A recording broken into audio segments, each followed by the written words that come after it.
नमस्कार, मेरे साथ अखिल भारतीय गुर्जर महासभा के राष्ट्रीय अध्यक्ष डॉक्टर यशवीर सिंह जी हैं, जो यहाँ नेशनल हाईवे पर रविवार को आयोजित होने वाले 113वां जो अखिल भारतीय गुर्जर महासभा सम्मेलन है, उसके लिए आए हुए हैं और ये हम बातचीत इनसे करना चाहेंगे। सर, क्या कुछ सम्मेलन है और क्या तैयारियां आज चल रही है यहाँ? तैयारी तो मौसम थोड़ा ख़राब हो गया था, इसलिए मुझे पहले आना पड़ा भाई।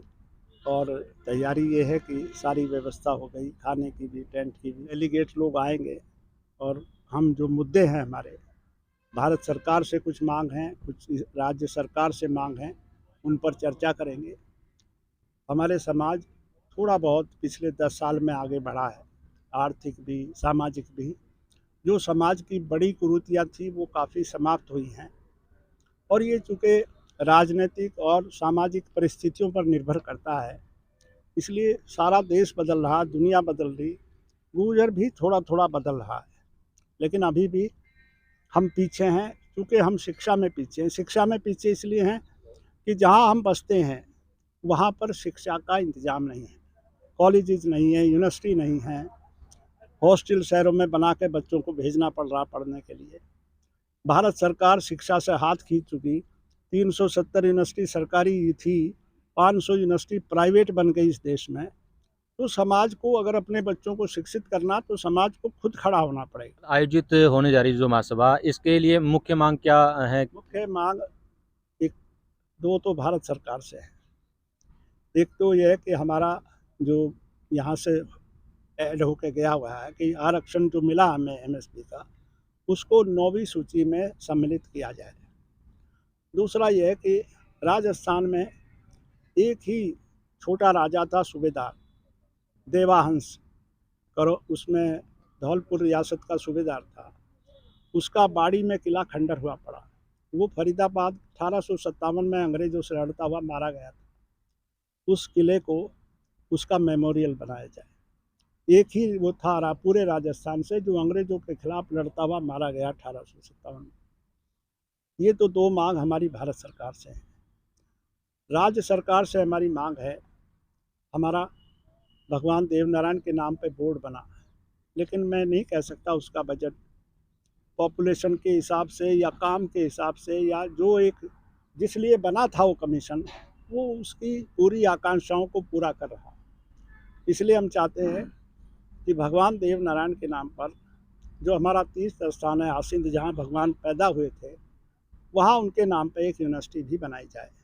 आज अगर एमबीसी आरक्षण की आप बात कर रहे हैं, तो सैनी समाज भी इसके लिए सड़कों पर। हम किसी समाज का विरोध नहीं करते, नहीं समझे। भारत सरकार से हम पहले बहुत संघर्ष कर चुके हैं कि इस मुद्दे को वंस फॉर ऑल समाप्त करने के लिए अलग सा आयोग बनाया जाए। 5 साल हो गए भारत सरकार ने जस्टिस रोहिणी के अंडर में आयोग बनाया था कि पूरे को रिव्यू करके पिछड़ी जातियां भी और दूसरी जातियों में भी कौन रह गया, किसको किस तरह का आरक्षण मिलना चाहिए, उसके लिए है। वो 5 साल से अध्ययन चल रहा है। हम सरकार से मांग करते हैं कि जल्दी से जल्दी उस आयोग की रिपोर्ट लागू करके सभी जातियों का यथा योग, जहाँ जिसको जिस पैरामीटर में आते हैं, उनको आरक्षण दे करके इस मुद्दे को हमेशा के लिए ख़त्म किया जाए। कुछ जो संगठन हैं वो जातिगत आरक्षण को हटा करके और आर्थिक आरक्षण की बात करते हैं। आर्थिक आरक्षण दूसरी चीज़ है, जो दिया है भारत सरकार ने दिया है, जो 50% रह जाता है बैकवर्ड SC ST के अलावा, उसमें 10% भारत सरकार ने इकोनॉमिक बैकवर्ड को स्वर्णों के अंदर दिया है। हमने उसका कभी विरोध नहीं किया, क्योंकि वो उन्हीं के कोटे में से जाता है।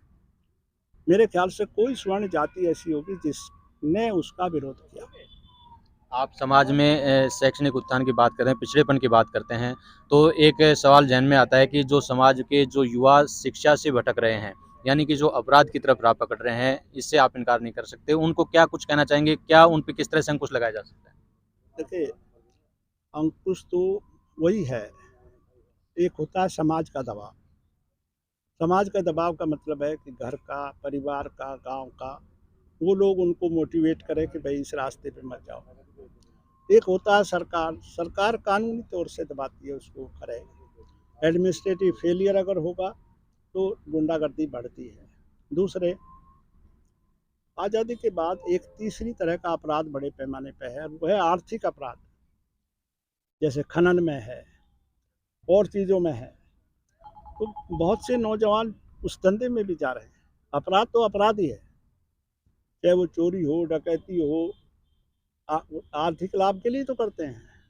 तो जहाँ व्यवस्थित कानून व्यवस्था नहीं होगी, वहाँ नौजवान भटकेगा। उस नौजवान को सही दिशा देना सरकार की भी जिम्मेदारी है और समाज की भी जिम्मेदारी है। यानी प्रकृति के साथ अगर कहीं खिलवाड़ अगर कोई करता है तो वो आपकी नज़र में आर्थिक अपराध है। अपराधी है।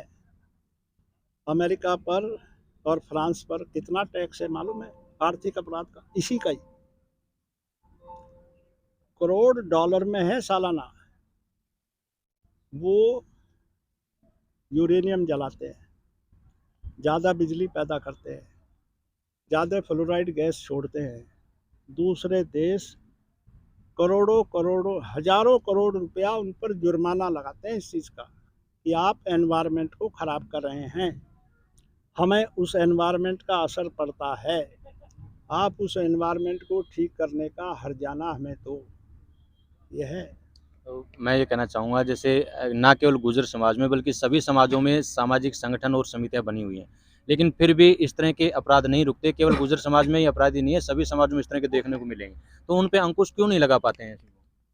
या तो देखिए, दो चीज़ें हैं, सामाजिक संगठन की कमजोरियाँ और वो भारत सरकार है, चाहे भारत सरकार हो या राज्य सरकार हो, उनकी कानून व्यवस्था, दो ही तरह से अपराध रुकते हैं। ना उन पे सामाजिक प्रेशर है, ना उन पे कानून का प्रेशर है। ये अगर दोनों ठीक नहीं होंगे, संगठनों के साथ एक होता है, सबसे बड़ी कमजोरी संगठनों में आती है कि वो राजनेताओं के पॉकेट एडिशन बन जाते हैं। बिरादरियों के संगठन नेताओं के पॉकेट एडिशन बन जाते हैं और नेता लोग उनको अपने लिए इस्तेमाल करते हैं। तो आज इस चैनल के माध्यम से, हमारे चैनल के माध्यम से क्या संदेश देना चाहेंगे आप? हम यही संदेश देना चाहते हैं, हम देवनारायण मंदिर में बैठे हैं, भगवान हमें और हमारी नस्लों को सद्बुद्धि दे, हम शिक्षा की ओर अग्रसर हों, खेती पर दबाव कम किया जाए, दूसरे धंधों में हमारे लोग जाएं। जब दूसरे धंधे मिलेंगे तो अपराध भी कम होगा, आर्थिक उन्नति भी होगी। आर्थिक उन्नति होगी तो समाज अपने आप शिक्षा में दूसरे क्षेत्रों में बढ़ेगा। बहुत बहुत धन्यवाद सर।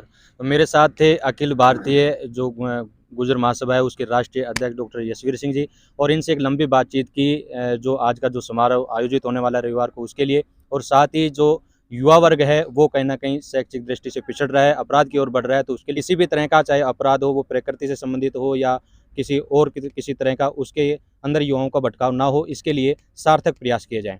विकास वर्मा, न्यूज़ चक्र, कोटपुतली। आदित्य इंटरनेशनल स्कूल, यहाँ संस्कार है, सरोकार है, जुनून है प्रतिभाओं को तराशने का, जहाँ मिलती है काबिल बनने की शिक्षा। आदित्य इंटरनेशनल स्कूल छात्रावास व बस सुविधा के साथ वातानुकूलित विद्यालय। अपने बच्चों के उज्ज्वल भविष्य के लिए आज ही प्रवेश दिलाएं। आदित्य इंटरनेशनल स्कूल, टापरी मोड़, बानसूर रोड, कोटपुतली।